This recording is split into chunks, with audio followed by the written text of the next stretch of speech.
Yeah, and I guess, is that something that you can work on in training? Is that something that just comes with time, like game management? I think Arsenal in general, and it's not a criticism at all, every single team has a strength to it.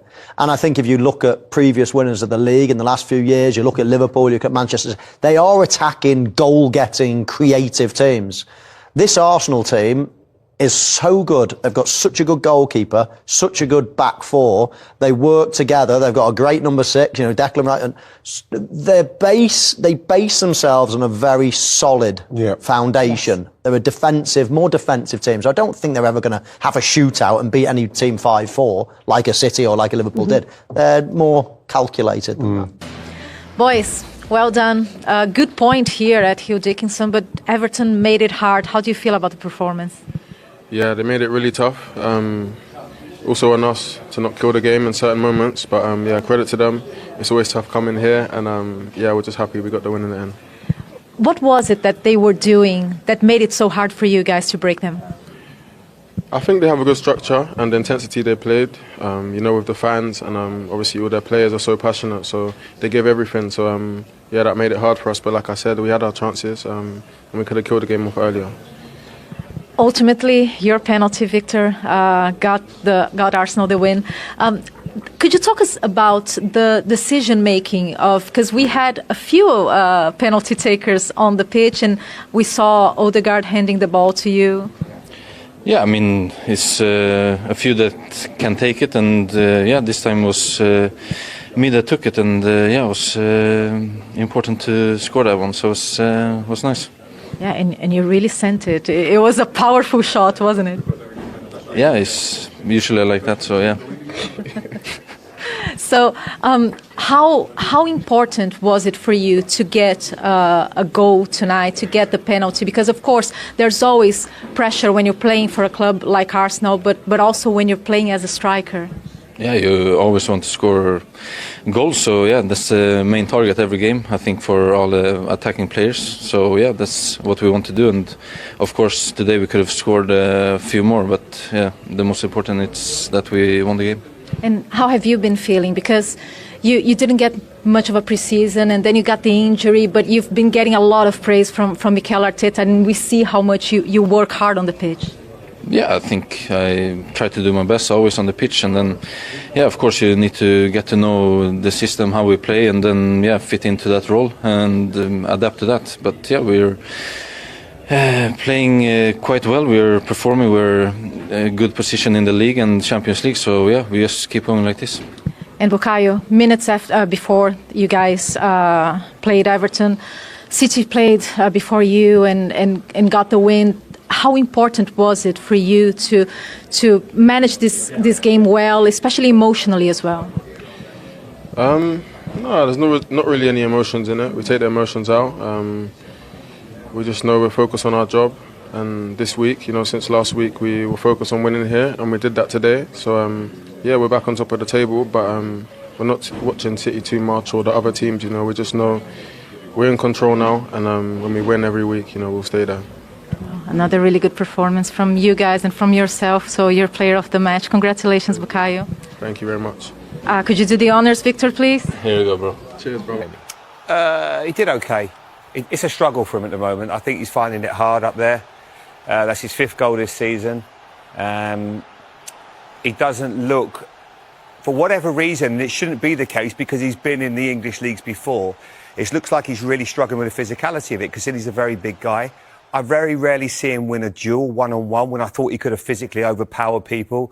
In terms of his finesse and touch and bringing people into play, not good enough. He's finding it tough. He needs a little bit of confidence. I don't think we're ever... Look, he's never going to be like a Bergkamp that's going to bring the ball, roll people and play little clever passes. He's a battering ram that's going to score goals and make big moments and hopefully win you games. The argument tonight, yes, he won the game, but he won it with a penalty. Now, you want to see him winning games with like really important goals, that are going to make the difference in the big games. At the moment, he's done okay. I don't think you could say anything more than that. Daniel, you're a centre forward. It's your domain. What would you say? Arsenal news. Bukayo Saka plays down Manchester City pressure after Arsenal win. Arsenal returned to the top of the Premier League table after a narrow away win against Everton on Saturday afternoon. The Gunners secured a 1-0 victory at the Hill Dickinson Stadium, with Viktor Gyokeres calmly converting a penalty. The result was vital for Mikel Arteta's side after Manchester City recorded a 3-0 home win over West Ham earlier.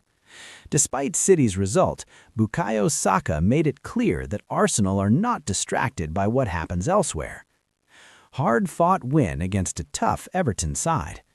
Everton made life difficult for Arsenal throughout the match, pressing well and defending with strong organization. After the final whistle, Saka spoke to Sky Sports and admitted the game was far from easy. They made it really tough, also on us to not kill the same in certain moments, but credit to them, it's always tough coming here, an important win in the end. The winger felt Arsenal could have handled some moments better, but gave credit where it was due. He also praised Everton's approach, highlighting their shape, energy, and desire across the pitch. They have a good structure, the intensity they played. All their players are so passionate. They gave it everything. That made it hard for us. We had our chances and could have killed the game. Everton stayed competitive until the final minutes, forcing Arsenal to stay focused defensively. Saka dismisses City pressure as Arsenal go top. Pep Guardiola's side briefly moved to the top of the table before Arsenal's kickoff, increasing pressure on Arsenal to respond. However, Saka insisted that the team removed emotion from the situation and stayed focused on their task.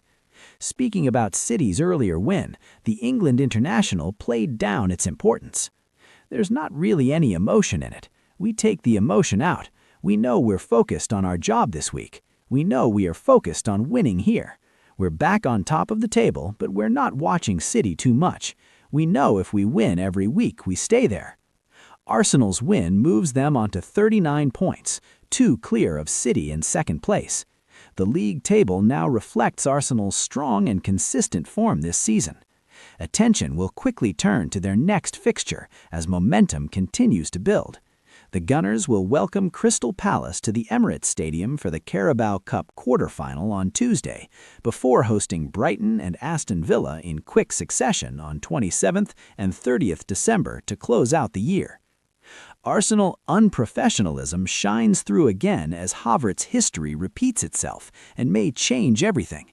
The comparison is imperfect. A 9-game barren run to start a £65 million Arsenal career is not quite the same as a final piece of the jigsaw nevertheless flopping his way to 6 goals in 19 matches. And it doesn't feel particularly likely that Arsenal will be accused of unprofessionalism for giving proven proficient penalty man Viktor Gyökeres the decisive spot kick in the opening half hour of a narrow but deserved 1-0 win over Everton. That was the charge leveled against them 2 years ago, when Kai Havertz had to have his hand held to break his Arsenal duck in a 4-0 thrashing of Bournemouth. Do you think him scoring a goal there is going to make any difference to the way he plays in the middle of the park? Came one really quite bizarre line of criticism, to which the response was Havertz marking his next Premier League appearance with a match-winning assist against Manchester City. It was a shot in the arm, a confidence boost, a show of solidarity with a new teammate that has some question marks to resolve externally. Arteta praised the human qualities of his team that day, their empathy for a new teammate that has some question marks to resolve externally. He hailed the usual takers in Bukayo Saka and Martin Odegaard for taking the initiative and the leadership to make those calls, and suggested it would change everything for Havertz. History seemed to repeat itself at the Hill Dickinson Stadium. When Jake O'Brien was penalized for a handball in the first half, it was Gyökeres who was trusted to convert from 12 yards, with Saka and Odegaard still on the pitch at 0-0, Manchester City having taken to the Premier League summit hours earlier. The pressure was immense, but entirely shouldered by a man who has not missed a single penalty in the league since he joined Sporting 2.5 years ago. Arteta was less effusive and far more matter-of-fact this time around, saying only that the players had a talk and they gave it to Viktor, which he described as a good decision because he put the ball in the back of the net. And it was a straightforward call, even if not all £60 million plus centre-forward signings are so eager to step up under the spotlight.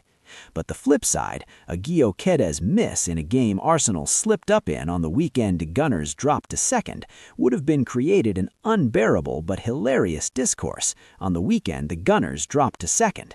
It would have been another bitter turn in the career of the Arsenal lemon. But in Arteta's own words, it could change everything for Gyökeres. And with their absurd defensive solidity returning in a game Everton failed to muster a shot on target, that might be all they need.